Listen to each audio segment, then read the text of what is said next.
எல்லோருக்குமான பிரார்த்தனை. எல்லோரும் இன்புற்றிருக்க இறைவனை பிரார்த்தனை செய்கிறேன். இதுவே எல்லோருக்குமான பிரார்த்தனை. மனிதன் என்று சொன்னால் மனம் இருக்க வேண்டும். மனம் என்று சொன்னால் அந்த மனத்திலே கருணை, இரக்கம், தொண்டு, சகிப்பு, பொறுமை, விட்டு கொடுத்தல் இவைகளெல்லாம் இருந்தால்தான் அது மனம் மனிதன். எல்லோரும் இன்புற்றிருக்க இறைவனை பிரார்த்தனை செய்கிறேன். தாய்மான சுவாமி சொன்னார். யான் பெற்ற இன்பம் பெருக இவ்வையகம். திருமூலர் திருமந்திரம். சர்வே ஜனானாம் சுகினோ பவந்து வேத மந்திரம். ஆக எல்லாமே என்ன சொல்லுகிறது? பிறருக்காக நாம் வாழ வேண்டும், பிறருக்காக நாம் பிரார்த்தனை செய்ய வேண்டும் என்று சொல்லுகிறது.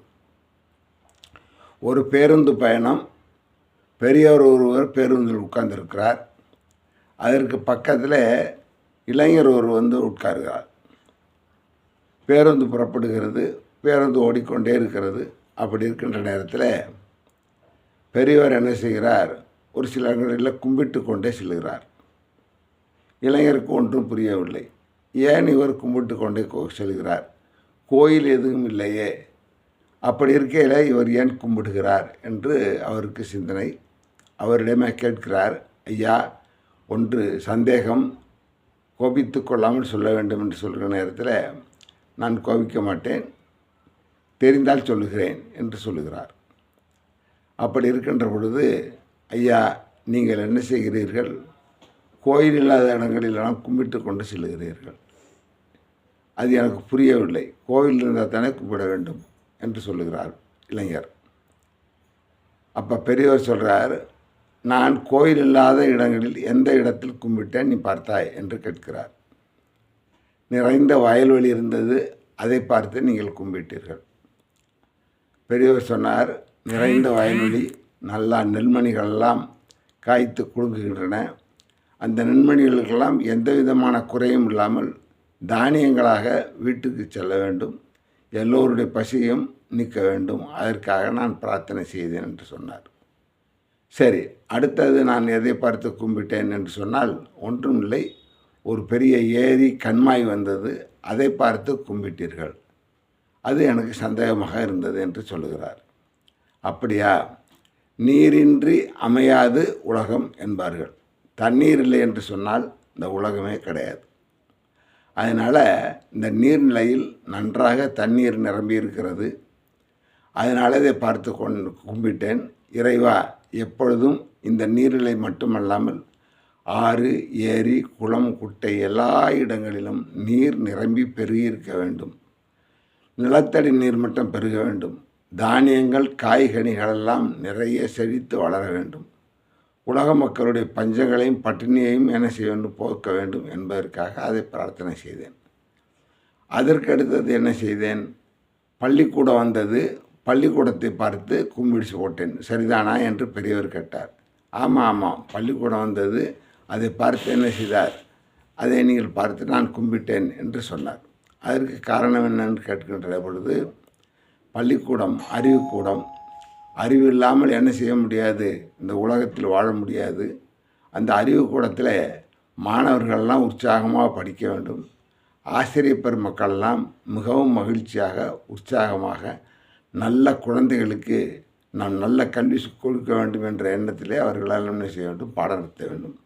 அதோடு மட்டுமல்லாமல், பாடக்கல்வி மட்டுமல்லாமல், சமுதாயத்தில் எப்படி வாழ்வது, ஊரிலே எப்படி வாழ்வது, மனித குலத்தோடு சமுதாயத்தோடு எப்படி சேர்ந்து வாழ்வது என்பதையெல்லாம் சொல்லிக் கொடுக்க நன்னறி கல்விகள், அரசார்ந்த கல்விகள், நல்ல குணாதிசயங்களை எல்லாம் சொல்லி பெருக்கி அவர்களுக்கு சொல்லிக் கொடுக்க வேண்டும் என்ற எண்ணத்தில் அந்த இடத்துல ஒரு பிரார்த்தனை செய்தேன். அதற்கு அடுத்தது மருத்துவமனை வந்தது. அந்த இடத்தில் ஏன் பிரார்த்தனை செய்தேன்னு சொன்னால், மனிதர்கள் ஒவ்வொருவருக்கும் வியாதி என்பது, நோய் என்பது அடிக்கடி வருவது, அதில் எந்த விதமான மாற்றமும் இல்லை.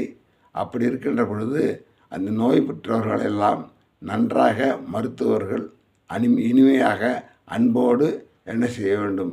சிகிச்சை கொடுக்க வேண்டும்.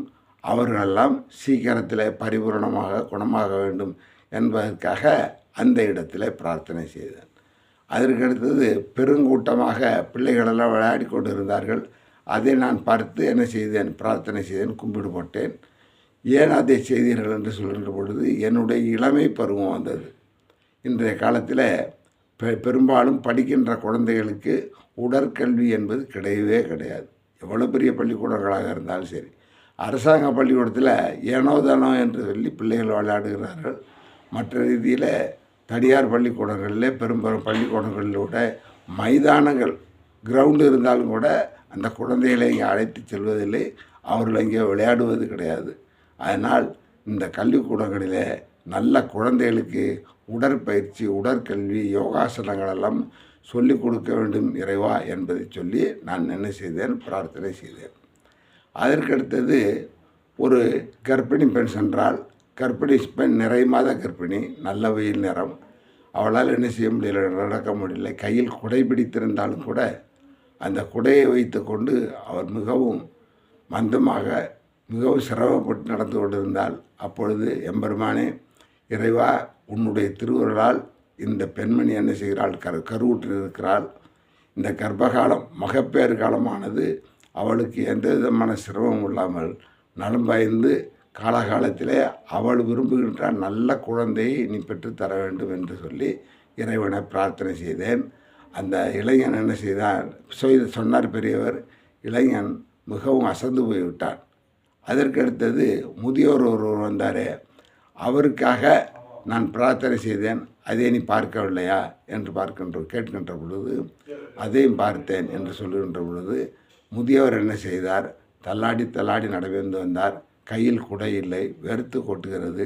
அப்பொழுது இறைவனை பார்த்து பிரார்த்தனை செய்து, எம்பெருமானே, வெட்ட வடியில் பெரியவர் நடந்து போகிறார், கையில் குடை இல்லை, வயதான காலம், அதனால் நீ என்ன செய்யணும், நிழலை கொண்டு வந்து, மேகக்கூட்டங்களை கொண்டு வந்து நிழலை சேர்த்து அவருக்கு என்ன செய்ய வேண்டும், ஒரு உபசரணையாக இருந்து அவர் நிழலிலே நடந்து போகிற மாதிரி அவருடைய களைப்பை போக்க வேண்டும் என்று சொல்லி பிரார்த்தனை செய்தேன். அதற்கடுத்தது வருகின்ற வழியில் ஒரு கடை திறப்பு விழா நடைபெற்றது. அந்த கடை திறப்பு விழாவை பார்த்து கும்பிடு போட்டீர்கள். எதற்கு கடை திறப்பு விழா? திறப்பு விழா என்பது மிக முக்கியமானது. அன்றுதான் அவர்கள் தொழில் தொடங்குகிறார்கள். அப்படி தொழில் தொடங்குகின்ற பொழுது அவர்கள் என்ன செய்ய வேண்டும், தொழில் நன்றாக செய்ய வேண்டும், லாபகரமாக செய்ய வேண்டும்.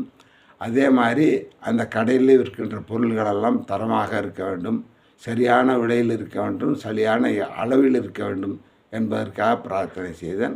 அதற்கடுத்து ஒரு கிரகப்பிரவேசம் பக்கத்தில் இருந்தது. அதை பார்த்து கும்பிடுகின்ற பொழுது இந்த வீட்டில் இன்று கிரகப்பிரவேசம் நடைபெறுகிறது. புதிய இல்லம், புதுமனை புகுவிழா நடைபெறுகிறது. இந்த நேரமானது இவர்களுக்கு இனிமையாக இருப்பதோடு வருங்காலத்தில் இந்த இல்லத்தில் மங்களம், செல்வம், கல்வி, நற்பெயர்களெல்லாம் பெருக வேண்டும் என்பதற்காக அந்த இடத்துல நான் பிரார்த்தனை செய்தேன். இப்படி இந்த பிரார்த்தனை தொடர்ந்து கொண்டே இருக்கிறது. தொடர்ந்து கொண்டு இருக்கிற பொழுது அந்த இளைஞர் என்ன செய்கிறார், இப்படியும் ஒரு எண்ணமா, இப்படியும் ஒரு சிந்தனையா என்று சொல்லுகின்ற பொழுது நம்முடைய பெரியவர்களெல்லாம் நமக்கு நல்ல வழிகாட்டி இருக்கிறார்கள். வள்ளல் பெருமான் சொல்லுகிறார், அருட்பெருஞ்சோதி அருட்பெருஞ்சோதி தனிப்பெருங்கருணை அருட்பெருஞ்சோதி என்று சொல்லுவதோடு மட்டுமல்லாமல் என்ன செய்கிறார், வாடிய பயிரை கண்ட போதெல்லாம் மனம் வாடினேன், வாடிய பயிரை கண்ட போதெல்லாம் மனம் வாடினேன் என்று சொல்லி பாடுகிறார்.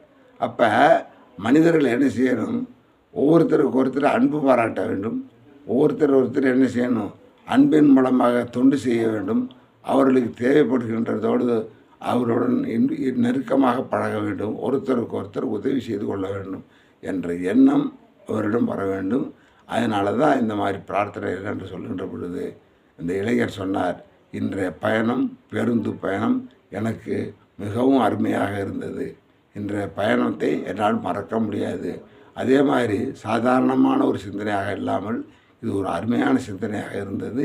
இனிமேல் என்னுடைய வாழ்க்கையிலும் இது போன்ற இடங்களில் இது போன்ற காட்சிகளை பார்க்கின்ற நேரத்திலும் நான் என்ன செய்து கொள்ள வேண்டும், நானும் பிரார்த்தனை செய்ய வேண்டும். நான் மட்டுமல்ல, என்னை சார்ந்த நண்பர்கள், தெரிந்தவர்களெல்லாம் இந்த செய்தியை கேட்க வேண்டும் என்பதற்காக அவரிடம் சொல்வேன் என்று சொல்லி இன்றைய பயணம் இனிமையாக இருந்தது.